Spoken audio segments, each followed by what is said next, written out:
환절기인 가을 그리고 추운 겨울은 자반증의 발병률이 높아지는 계절입니다.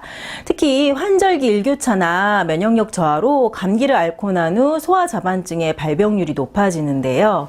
알레르기성 자반증, 회노우셜라인 자반증, HS 자반증이라고도 하죠. 이런 자반증의 주된 치료법은 스테로이드의 복용입니다. 아무래도 혈관의 염증과 출혈이 일어나는 비정상적인 염증 반응을 해결할 수 있는 방법이 서양의학 쪽으로는 없기 때문에 염증 억제를 목적으로 스테로이드를 복용하게 됩니다. 소아 자반증 환자들이 스테로이드를 복용한 후에 보호자분들이 가장 많이 하는 말씀이요. 아이가 이제 급격하게 밥을 잘 먹는다. 또는 체중이 갑자기 늘었다. 얼굴살이 통통하게 오른다. 그러면서 동그래졌다. 그리고 근력이 빠졌는지 팔다리는 마른다. 이런 증상입니다. 그리고 간혹은요, 스테로이드를 복용한 후 2차 성징이 빨리 온 것 같다고 성조숙증이 의심된다는 말씀도 종종 하시죠. 보통 스테로이드제라고 이야기하지만 정식 명칭은 부신피질 호르몬제입니다. 우리 몸의 부신에서는 호르몬이 분비가 되는데 성호르몬, 이제 당질 코르티코이드, 코티졸이라고 하는데 그런 호르몬, 그다음에 염류 코르티코이드가 여기에 해당합니다. 그리고 우리가 보통 스테로이드제라고 하는 약물은 합성적인 당질 코르티코이드, 부신피질 호르몬입니다. 스테로이드 부신피질 호르몬 하면 부작용이 아무래도 쭈루룩 언급이 되다 보니까 스테로이드는 우리 몸에 나쁜 것이라고 인지할 수 있죠. 하지만 절대 아닙니다. 생리적인 기능을 하는 필수적인 호르몬이기도 합니다. 부신피질 호르몬은요, 포도당 대사에 관여해서 에너지를 생산시키고요. 그 다음에 스트레스나 외부 자극이 있을 때 인체의 각 기관으로 혈액을 보내면서 맥박이나 호흡수를 조절해주고, 위산 분비나 식욕을 증가시켜줍니다. 또 지나친 염증이 일어나지 않도록 염증을 억제하여서 몸의 항상성을 유지시켜주죠. 즉 이제 자극이나 스트레스에 몸이 일정 수준을 유지할 수 있도록 해주는 필수적인 호르몬입니다. 문제는 합성적인 부신피질 호르몬이 외부에서 지속적으로 공급되었을 때 체내에 부신피질 호르몬이 필요 이상으로 과잉 공급되어 부작용이 생기는 것인데요. 그리고 만약 이제 장기적으로 외부에서 부신피질 호르몬이 공급되었을 때, 장기적으로 복용을 했을 때겠죠. 체내의 부신 기능이 망가져 버린다는 것에 있습니다.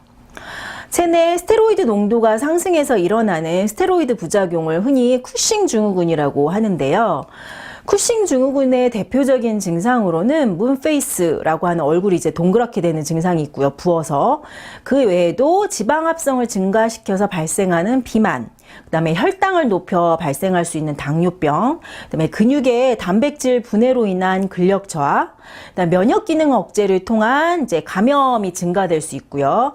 뼈의 칼슘 침착을 방해해서 골다공증이나 골감소증, 그 다음에 고혈압이라든지 감정 불안, 우울과 같은 감정 기복, 그 다음에 혈중의 안드로겐 증가로 인한 여드름이나 무월경 등등 다양한 증상이 있습니다.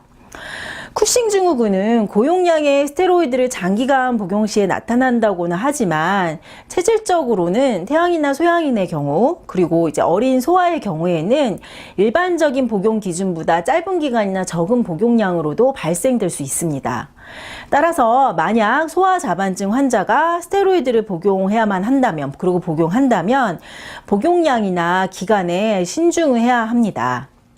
얼굴이 달덩이처럼 커지거나 체중이 증가하는 것이 이제 가장 쉽게 발생하는 스테로이드 부작용이지만, 흔히 특히 이제 스테로이드를 복용한 여자아이의 경우 나이에 비해 일찍 가슴에 몽우리가 잡힌다, 성조숙증이 아니냐라고 종종 얘기하시는데요.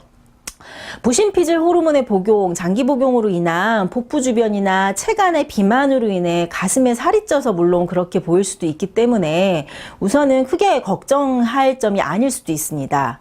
하지만 2차 성징에 관여하는 성호르몬도 부신에서 분비되는 호르몬의 일종으로, 부신에서 분비되는 이제 당질 코르티코이드, 우리가 보통 스테로이드라고 하는 그런 것과 이제 염류 코르티코이드, 그리고 성호르몬은 서로 유기적으로 관여해서 분비와 생성에 관여를 하기 때문에요. 스테로이드 제제, 인공적인 합성 부신피질 호르몬 제제를 외부에서 공급을 하게 되면 간접적으로 성호르몬의 증가로 인한 성조숙증의 발병 확률이 높아질 수 있습니다. 소아 자반증에 스테로이드를 쓰는 것이 올바른 선택인지, 혹은 이제 스테로이드의 선택이 소아 자반증 치료를 위해 필수적인지는 여러 번 말씀드린 적이 있죠.